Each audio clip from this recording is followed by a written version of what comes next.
Okay, today we're going to work on some basic fundamentals of the drawing method and how we hold ourselves while we're actually studying, training, working from live models, things of that sort.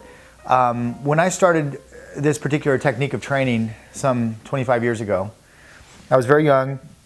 My father was a professional illustrator, and I had drawn like most people draw. And that's holding the pencil kind of like you write, and you kind of scratch around the drawing looking for the correct line, the correct placement. I found that to be a very inefficient way to draw, and also not quite all that conducive to getting cleanliness, to getting clarity, and ultimately I wanted to be a painter. So I started doing a little more research, and at the time it was kind of hard to find ateliers, it was hard to find people training in the method that I was fortunate enough to stumble across. And that method was a tonal method of drawing. And so when I first went to school, I was introduced to this very unique way of sharpening the pencil, which we went over in the previous lesson. And it was so fascinating to me because I'd never seen anything like it. And it seemed, once I started using it, that I was drawing like with my left hand. I was right-handed, but it felt like I was drawing with the opposite hand or with my left foot or something. It was terrible. Very frustrating, very difficult. But as time progressed, I got so comfortable, and the things that I learned from using the pencil this way were so imperative to my development that it became second nature. And then going back to drawing as I write, which I do occasionally, and I'm not totally opposed to it, was a more awkward feeling for me. So what we're going to cover today is drawing with the arm, holding the pencil, work distance, working with all your joints versus just your wrist. And obviously you need a very well sharpened pencil, like we went over. And again, if you're a more advanced artist and you're taking these courses, please just humor me and go through this. This is great practice. I still warm up the way I'm going to show you here momentarily, even now. So you never outgrow these things. And repetition is the mother of success. I mean, you have to continue to repeat. And I'm going to say that so many times, you're going to drive you nuts. But it's just, repetition has been one of the greatest gifts for me that I have, is my ability to repeat copious amounts of time, very tedious things, and not get bored. It's something that you're going to have to deal with, and you'll want to kind of confront that sooner than later, because that will ultimately be one of the keys to your success as a draftsman, a painter, and a professional artist, if that's what your goal is. Okay? So I'm sitting side saddle right now, and that's a good thing to kind of talk about. When you're drawing in this method, you want to kind of sit comfortably. You want the board either resting on your legs at a comfortable distance, not at a really strange angle. You don't want to be sitting side saddle like I am right now and drawing. You don't want to be leaning on the board and drawing. You don't want to be sitting full lotus or any weird sitting posture. So what I'm going to show you here is I want you seated in a relaxed manner. I want the shoulders relaxed. I want the neck relaxed. I want you to take a couple deep breaths when you start to get ready to draw. Kind of focus your energy. Try to see if you can focus your mind on this process and be present. Always present, okay? Now the legs usually sit underneath the bench if you're using one of these drawing horses. If you're not, then sit comfortably on a chair and just lean, again, your drawing board up against another chair in a similar angle to what I have here. Now this is a very fancy, beautiful drawing horse, as we call them, that was built for me, and for a good friend of mine built it, and just makes these wonderful things. But this one, the nice thing is you don't really have to rest the board on your knee. It rests at an angle, whatever angle you find is beneficial. You don't want to be really parallel, and you don't want to be too upright. You want it at a 45, a nice angle on your usually resting on your thighs. But here, it'll be at that same angle, but it'll just be slightly elevated above my thighs, which is a little bit more comfortable, but not absolutely essential. Now, the first thing we need to learn how to do is hold the pencil correctly. And whenever I teach classes over the last 20 years, I've always walked into like a beginning class or any class, and the first thing that catches my eye, seating posture, angle of the board. How is this person, approaching their drawing? Are they doing it in a controlled manner? Or can you already tell that they're uncomfortable and sitting at a weird angle and have bad posture and are hunched over and aren't breathing well, and they're kind of tensing up the muscles in their forearms, which shows that they're gripping too much, or their pencil, they've got this death grip on the pencil where they're just they're going to break, just a lot of stuff that you want to relax. So hold your hand out Take your nicely sharpened pencil and just cradle it. Just lay it in there. These three fingers, index finger, middle finger, and thumb, are going to be the manipulators of the actual pencil. The two fingers here are simply there for support, you know. They rest on the paper all the time. That's one thing I want to really reiterate. I just talked to a young lady in my class yesterday, had been with us for some time, and no one had really, I hadn't been training her. We have some wonderful teachers, but what happened is somehow it slipped through the cracks that she was kind of hovering as she was drawing, you know, hovering over the paper. Not only is it hard to control the pencil, but it puts an immense amount of stress on your shoulder joint, okay? So I'm sitting there trying to draw like this. What's going to happen is this shoulder is going to give out, and I can only draw for like a half an hour, maybe. I mean, it's just not going to, I'm not going to be comfortable, and I'm not going to want to draw. You want to let your hand always rest on the surface, and that's going to keep you being able to draw for hours versus maybe half an hour, you know, increments. So the pencil's sharpened well, nice taper into the lead, hand gripping the pencil. I want to be able to go up with the pencil. I want to be able to switch over. I want to be able to push it down and twist my hand. And again, working from here to here to here. All these joints are going to be working in this process. This is not a lazy person's process of drawing. You've got to be up on the tip, down on the side, manipulating the pencil constantly. And that's going to require that you, that you just make an effort to do that. A lot of times I see people, they just draw one way with a pencil. They don't twist it. They don't spin it while in between decision making when they're looking at their reference or looking at the model. And as a result, they get these strange bevels that are created on the pencil from only using one side of it. Now, once those bevels are created, it's hard, the pencil is no longer sharpened properly. It's no longer a nice, smooth, jousting type implement. It's got these weird bevels on it. Now, and that's going to force you to use the bevels for your flat strokes and pop up on the edge of the bevel to get your thin strokes. And it's just something that a new artist to this technique of drawing shouldn't be doing. Okay, so I'm going to keep reiterating. Sharpen your pencils well. When you have your 20-minute, like say you're in a regular classroom environment, and you have a model, and the model takes a 20-minute pose, and then they break after 20 minutes. The timer goes off. That's a break for you too. Get up out of your seat, walk around the room, look at the other drawings that are being done, see if you can borrow some information from somebody else that seems to be more advanced, and then walk back with your pencil and tune it up every time. And get in the process and the habit of using an incredibly well-tuned pencil so that you don't end up with these really bad habits starting to be ingrained in the very initial stages of your development. Okay, so working distance from the board would be something about like this so that your arm isn't fully extended but isn't also cramped up like this. It wants to be able to move fluidly. Where, if you have a long sleeve shirt, maybe roll up your shirt so that it's not getting in your way. If you got rings and jewelry, you wear some kind of really heavy bracelet, that's going to throw off the weight of your hand. It doesn't take anything to kind of throw off the subtlety of the tool. So I sometimes wear this bracelet, and it's kind of a chunky kind of metal bracelet, and I'll just take it off, put it in my pocket when I draw. If you're a lefty or something, you got a wedding ring on or something, it may bug you. It's hard to say. A watch could even cause problems.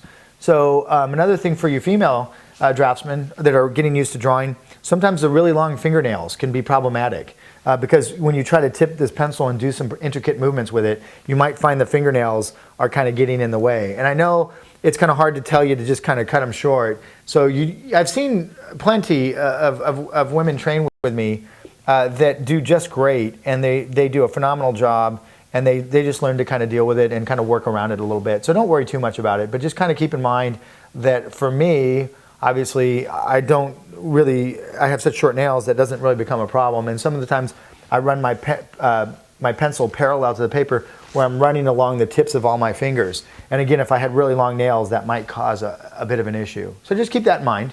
You may have to trim up the nails on your drawing hand a little bit, But again, just it is what it is. So we just need to kind of deal with these things and kind of at least address them and make them known to you, so you can then figure out how you're gonna to what extent you want to deal with them.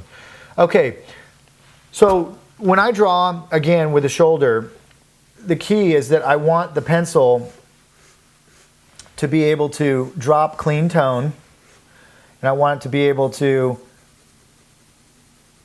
drop thick lines very easily. I want it to be able to calligraphically twist. I mean, There's no way that you are going to get that kind of variety out of any pencil when you're drawing on the tip. On the tip, what you're going to get is a scratchy kind of motion to try to get the illusion of a nice fat line. Not only is it inefficient, but when I look at reality, a model, a portrait, a landscape, I don't see cross-hatching. I don't see the world in small, cross-contouring hatches. I see it in clean tone, clean edges, clean values, and we're going to get into edges and values momentarily. I'm talking a little bit more in another lesson about the importance of edges, the importance of values. Some of you know what they are. Some of you may have learned them differently, but I'm going to kind of go through a very nuts and bolts. So again, if you're advanced, bear with me. These are great initial repeaters and reminders. You may surprise yourself and find something that you didn't know. Okay, so when I'm doing this drawing with the wrist and the elbow and the shoulder, I'm manipulating the pencil. I'm up on the tip to get a thin line. I'm on the side to get a thin line. I'm on the side also, but in a different motion to get a fat stroke.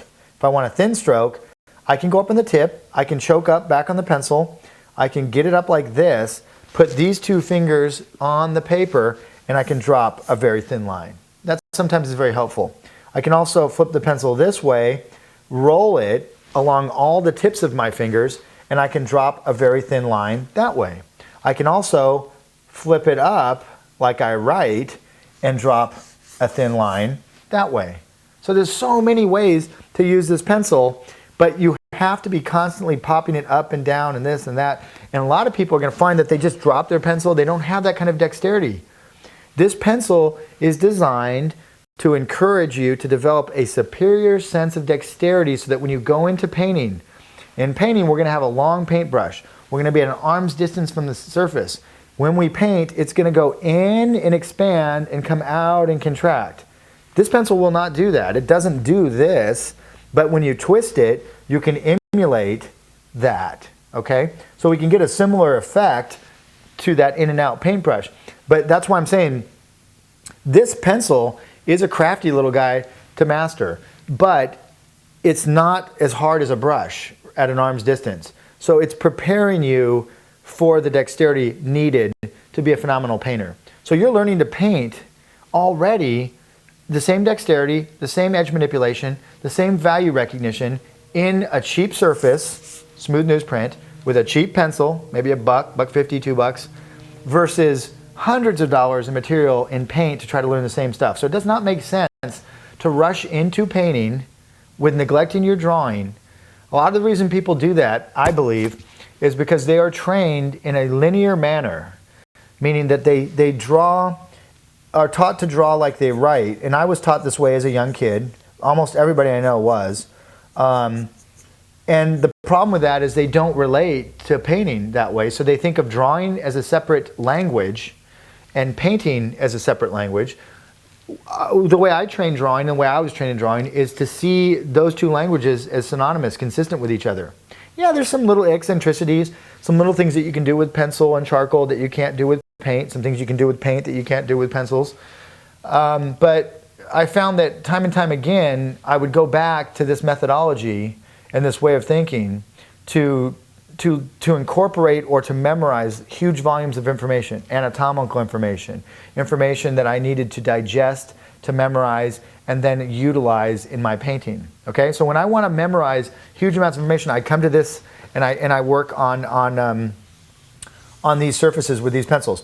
Now, when you draw a nice oval or a circle, most of the body is comprised of ovals, circles, spheres, cones, geometric shapes. We need to learn how to control our pencil so that when we come down the outer contour of an arm, for instance, that we don't just try to come down in one foul swoop, but we work our way around the deltoid and then we go down minus the tricep into the forearm, down the forearm, put the tricep on afterwards. We're going to be drawing over the top of our lines, line over line. Now, if we come down to do that and we're like this, and we don't have control of the pencil because our dexterity has not yet been developed to that kind of extent, then we're going to end up with 32 different lines. Which one of those is the important line that we need? Well, we don't know. So now we have a kind of a really chaotic look to our drawing, and it's what I consider kind of scratchy, sketchy, unprofessional. Doesn't look clean, hard for the viewer to understand what they're seeing. So what we have then is a problem. My teacher used to refer to it as chicken scratching. People would just kind of scratch around the drawing, hoping to find the right line sometime. And it's just not an efficient way to draw. But in order to draw efficiently, we must learn to control the tool. So I am going to challenge you and also ask you, before you do any significant training at home, say you sit down and tonight, it's you know, whatever night it is, and you're going to do head drawing lay-ins. And that's your head drawing lay-in night. If you're in a class or maybe you're at home, you alternate taking classes with studying at home, I want you to spend about 15 to 20 minutes, anywhere between 10 and 20 minutes, let's say, just doing ovals, long lines, and just basically getting your hand warmed up. So what I would do, again, is say you're sitting here and you just got into class, there's 10 minutes before the model starts. Rather than wasting the time, sit down with your proper pencil, proper posture, and start drawing ovals. Now when I draw ovals, what I don't want to see is the oval looking thick, thin, thick, thin, which tells me that the person is laying in the oval from the side of the pencil. I want to see a nice thin oval, really clean, really precise. So what I usually do is I rest my hand on the paper and I make the motion of whatever size oval I want. And then I just drop the tip and I go around clockwise and out, and I'm done. I don't keep going around the oval and try to keep going around. I just go around and I'm done. Okay? So if I'm doing little ones, I make little motions. I need to get the pencil up in the air. Now this is hard for a lot of people to do, and I've run into this time and time again trying to explain to them how to do this. And you're just gonna have to practice like chopsticks or something, you know? When you hold it, this middle finger pushes on the pencil, and as it does that, it rolls the pencil. I roll the pencil with my thumb, and I come in and I rest it against the palm of my hand. Now, I've seen people try to do this, and they just can't do it. You gotta, I came to it through years and years of drawing, but ultimately it becomes very easy and it's no big deal. You're just gonna have to practice it until your hand will do that. Because what you want when you lay an oval in is not to have your hand holding this squirrely tool that's all over the place, leaving you all kinds of random lines, you know? So here's what I do. Sit here, and I just sit down and I relax, and I do my little kind of preparation for the day of drawing or the hours I'm gonna be doing my work. I breathe, relax, get my mind, forget about all the junk that occurred that day, all the junk that's gotta occur after, and just kind of relax. Okay, this is my meditation time. This is my time to immerse myself in the craft of art and drawing. It's one of the most wonderful things about drawing and painting is it takes you out of reality and allows you just to kind of relax and go to another place. So what I do, and you can see, mid-size oval, oval, little, smaller, smaller, smaller, smaller, smaller. Now if I want a big one, my arm just makes a really large motion. So it's really the arm. The whole arm creates the size that that particular oval is going to encompass. Is it going to be a mid-size for the torso in a small quick sketch? Is it going to be a larger full figure? So the torso or the head are going to be like this. But if you think about it, this is an oval. This is an oval. The leg can be broken down into numerous elongated ovals, you know? And so, I mean, it's amazing how many ovals you will end up drawing on the human figure. You know, you got the medialis, the rectus femoris, the lateralis, the knee. I mean, just when you talk about the quads, you can break them down into all these ovals. So ovals are really important, but also important is the ability to drop a line.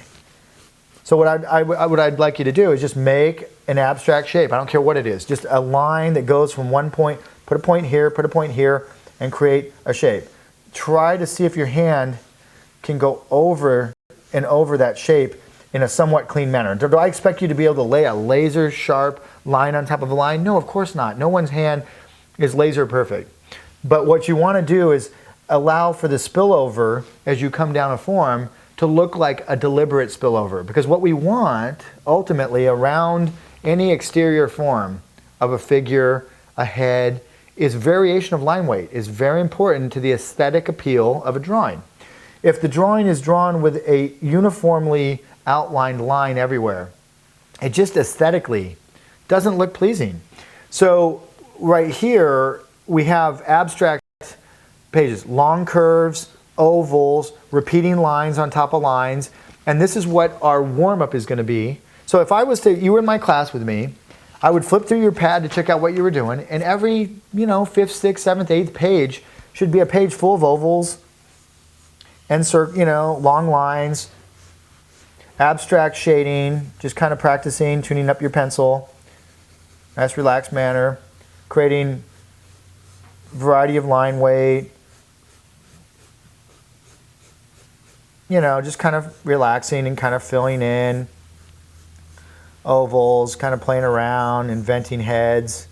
I mean, we're going to get into so much fun stuff with you guys. You're going to absolutely be amazed at the development that's going to occur as you start incorporating these thought processes, these techniques into your overall everyday regimen of training.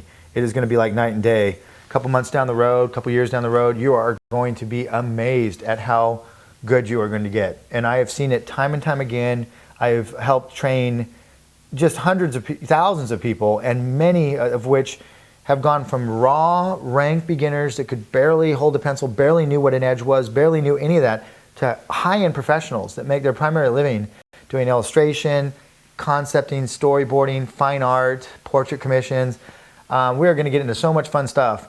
But it all starts with the fundamentals, and the fundamentals can never be neglected. The better you get, the more you train in them, the more you repeat them, the more you go back to them.